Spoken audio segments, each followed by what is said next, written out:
Dan, congratulations on a fantastic night, first ever PFL Europe event. Yes. First name I want to talk to you about is Lewis McGrillen. The guy is a superstar in the making. You recognise that. You said he was your one to watch this week. I've been working with him for a while. Everyone in Manchester has seen his superstar quality. What do you make of him? I mean, he delivered tonight. You know, the most impressive thing is he's a 22-year-old kid, he's undefeated, and he stepped in there with big pressure on his shoulders. He was taking on someone that's got double the pro experience, and he took him out. And the thing is, you know, because he hyped the fight up so much, he was moved up the card, right? He would have been third fight on the night, but because of the tension and the interest in the fight, he was bumped up. And you know, you've got to think, Dakota and Simeon, they're well versed in carrying these kind of events.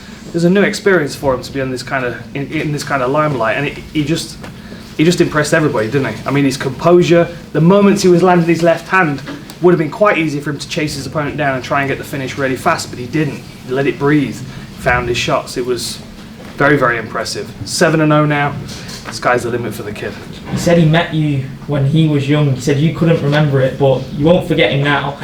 Just hearing a story like that, and you know, watching someone perform like that on a world stage, them saying that you were sort of their hero growing up, what does it feel like for yourself?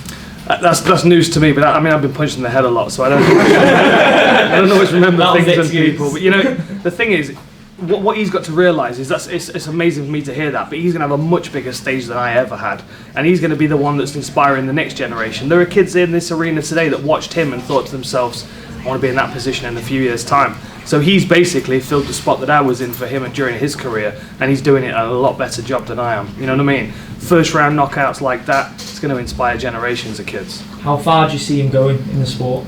Sky's the limit, you know, as long as he's got his opportunities, and obviously with the PFL we'll try and produce some more opportunities for him, some more tougher opponents and some big feature bouts on cards, you know, for the rest of the year certainly. You know, we've got Berlin, Paris and then Dublin. I would like to see him on a couple of those shows at least, and I expect him to deliver again. And I think, you know, there's a lot of other tough fights out there for him. A lot of kids coming through the amateurs, through IMAF and stuff that eventually are going to be turning pro. This pool of talent in Europe is going to get bigger and bigger. We're going to go from 4 shows to 6 to 8 to 12. I want Europe to be one of the biggest places, the busiest places for mixed martial arts in the world.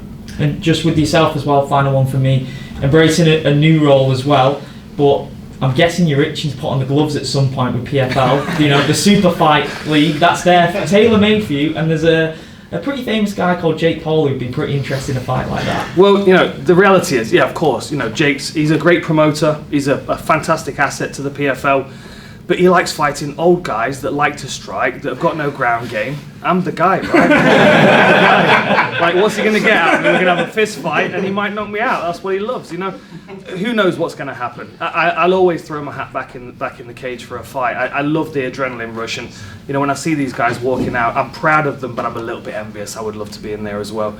There's nothing like the adrenaline rush of putting somebody away in the first round, and you know, we saw a lot of that tonight, and that energy in the arena, it just gets me fired up. So we'll see. I might feel 40 years old again tomorrow, but right now I feel about 23 and I'm good to go.